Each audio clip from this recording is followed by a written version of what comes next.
Guys, so balikan natin yung tanim natin na bonggambilya. So ito siya. Yan. So pang third day niya ngayon. Yan. So yan yung aabangan natin na mag-ugat. Yan. So hindi natin siya pwedeng hawak-hawakan.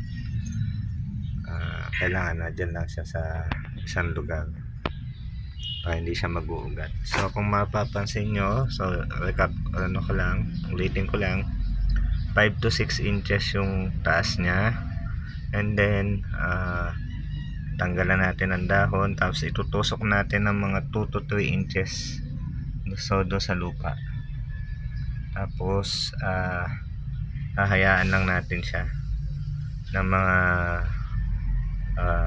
5 to 7 days, saka natin siya pwedeng galawin. Yan. And then yung petunia na pinapatubo natin, so ano lang siya, so yung binababad lang siya sa tubig. So tingnan natin, check natin. So ito siya, ayan naman siya. So pwede natin siyang galawin. So tingnan natin, so yung signs ng buhay na buhay siya. So yan, tingnan natin siya. Yun. So parang may mga puti-puti. Ayan. Ito nga pala yung mga alaga ko. Ayan guys, so nakikisali sila. Yung isa tulog na tulog. Ayan.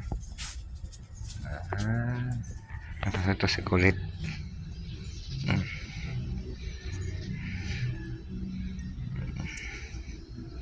Ayan siya guys.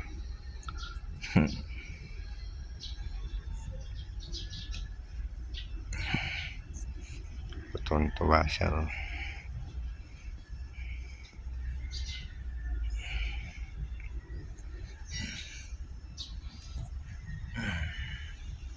So yan guys, so ito yung ating bakuran dito sa loob ng kumpanya. So yan guys, patola.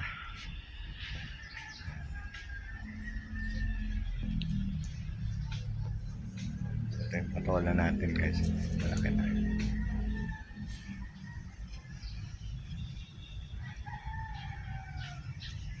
So mamonitor lang natin yung bonggambilya natin, babalikan natin siya ulit.